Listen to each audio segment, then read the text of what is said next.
Vaxtınız xeyir olsun. Ədədin hissəsini və hissəsinə görə ədədin tapılması dərsinə aid bəzi məsələlərin izahını paylaşacağım.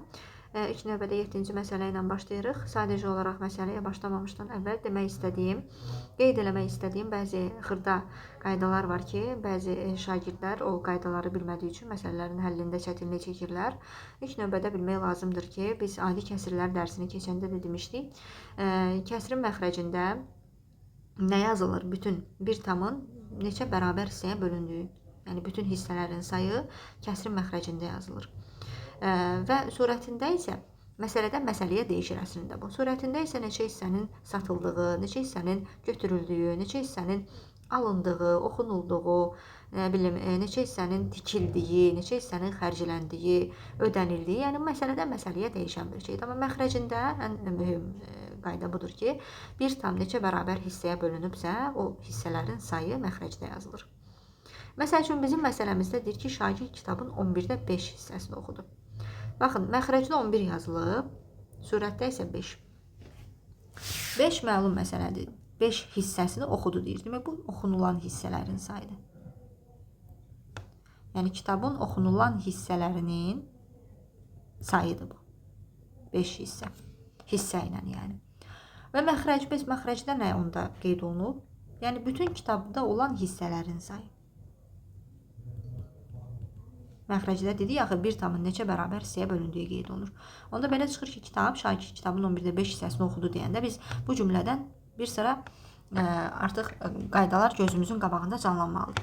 Demək, bu 11 nəyi göstərir? Bütün kitabın neçə bərabər hissəyə bölündüyünü. 5 nəyi göstərir? Bu kitabdan, yəni 11 hissədən neçəsinin oxunduğunu.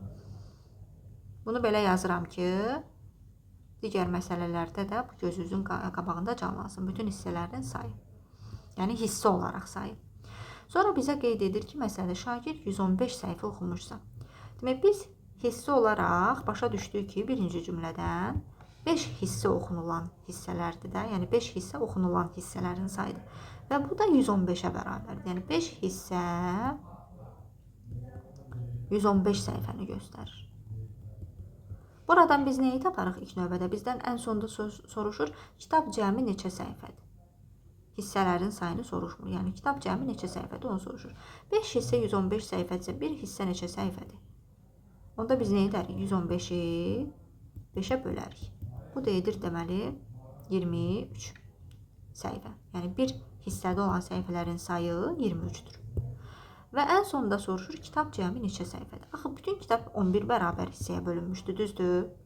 Baxın, burada biz birinci cümlə oxuyanda bunu başa düşmüşdük. Bir kitab 11 bərabər hissəyə bölünmüşdür. Və bir hissə 23 səhifədirsə, bütün kitab neçə səhifədir soruşanda biz nə edərik? Ümumi hissələrin sayını səhifələrə vurarıq. Bir hissədə olan səhifələrin sayına vurarıq. Bu da neçə edir? 253 səhifə. Yəni, burada əslində hissəsinə görə ədədin tapılma qaydasından biz istifadə elədik. Sadəcə etap-etap getdim deyəndə ola bilər, o biraz qaranlıq qaldı sizin üçün. Şagird kitabın 11-də 5 hissəsini oxuduğu və şagird 115 səhifə oxumuşsa, kitab cəmi neçə səhifədir deyəndə biz əslində 11-də 5 hissəsi 115-ə bərabər olan ədədi tapmalıyıq. 11-də 5-i 115-ə bərabər olan ədədi tapmalıyıq. Hissəsinə görə ədədin tapılması. Bunun üçün nə etməliyik? Ədədi kəsrin surətinə bölüb məxrəcinə vurmalıyıq.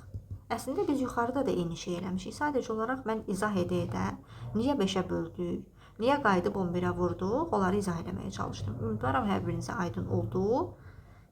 Çünki bu aydın olmayanda kör-körənə uşaq elə hissə görəndə tez hissəsinə görə ədədin tapılma qaydasını istifadə eləməyə çalışır. Amma başa düşmür ki, əslində orada onu eləməkdə məqsəd nədir? 8-ci məsələni də eyni qaydada uzadı izah edəcəm ki, sizə biraz aydın olsun. Növbəti məsələlərdə artıq çalışacağım, qısa olsun. Deyir ki, Samirə maaşının 16-da 3 hissəsini xərcləyərək qiyməti 180 manat olan ev əşyası aldı. Samirənin maaşı nə qədər idi? Qısa yolla geçsək, biz 16-da 3 hissəsi 180-ə bərabər olan ədədi tapmaqla Samirənin maaşının nə qədər olduğunu tapa bilərik. Nə edərik buna görə? 180-i kəsrin surətinə bölüb məxrəcinə vurarıq. Daha doğrusu məxrəc 16-dır, mən 60 yazdım. Bu da bərabər olacaq 960. 960-a, yəni Samirənin maaşı 960 manatdır. Əgər izah edəsi olsam bu məsələni biraz dərindən, belə izah edərəm ki, deyir ki, bizə Samirə maaşının 16-da 3 hissəsini, demək, onun maaşı, məxrəcdə yazılan ədəd 16-dır. 16 hissədən ibarətdir.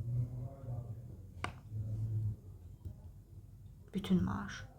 Dedik axı biz yuxarıda məsələnin izahında dedim ki, kəsrin məxrəcində bütün bir tam neçə bərabər hissəyə bölünübsə, o bütün hissələrin sayı məxrəcdə yazılır. Bütün maaş, burada da yazaq maaş,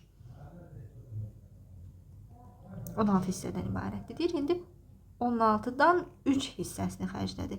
Yəni 3 hissə xərclənib. Və sonra deyir ki, qiyməti 180 manat olan ev əşyası alıb. Demək, o 180 manat xərcləyib ev əşyasını almaq üçün, düzdür? 3 hissə xərcləyib o deməkdir ki, bu 3 hissə 180 manata bərabərdir. Onda bir hissə neçə manatdır? Əvvəlcə bir hissəni tapmaq üçün 180-i bölürük 3-ə. O da eləyir 60 manat. Deməli, Samirənin bütün pulu, maaşı 16 hissədən ibarətdir. Bir hissəsi 60 manat edir.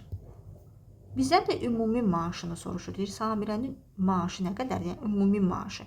Axı, ümumi maaşı 16 hissədən ibarət idisə, bir hissəmizdə 60 manat oldusa, onda 16-nı biz qayıdıb 60-a vurmalıyıq. Yenə də eyni cavab alırıq, 960 manat. Sadəcə olaraq bu dəfə nəyi niyə etdik belə, onu başa düşdük. Daha sonra gəlirik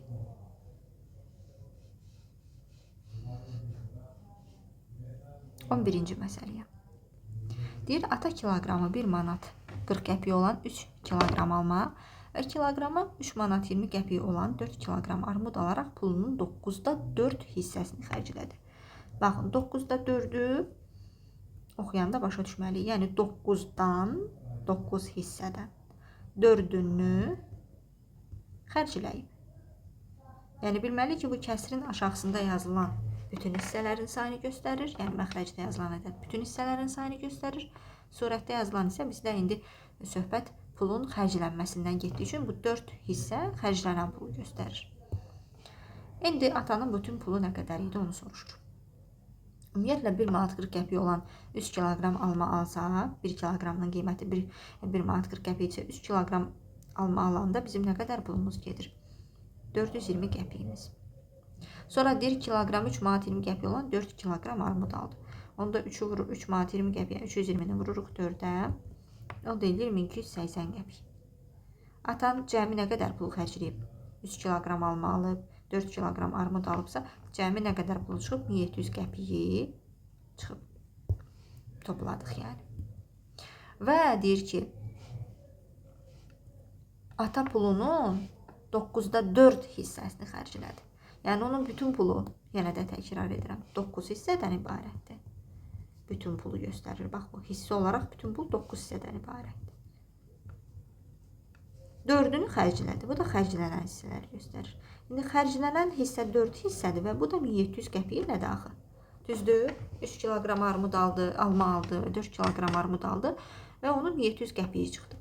Deməli, 4 hissəyə 1700 qəpik hesab olunursa, əgər onda bir hissə nə qədər edir? 1700'ü bölürük 4'ə. O da bərabərdir 425 qəpik. Daha sonra nə etməliyik? Bizdən atanın bütün pulu nə qədərdir onu sorulur. Atanın bütün pulu 9 hissədən ibarət idi dedik. Kəsrin məxrəcində çünki 9 yazılıb. Bir hissə 425 qəpikdirsə, 9 hissəni tapmaq üçün nə edərik? 425'i vurarıq 9'a. Burada vurun.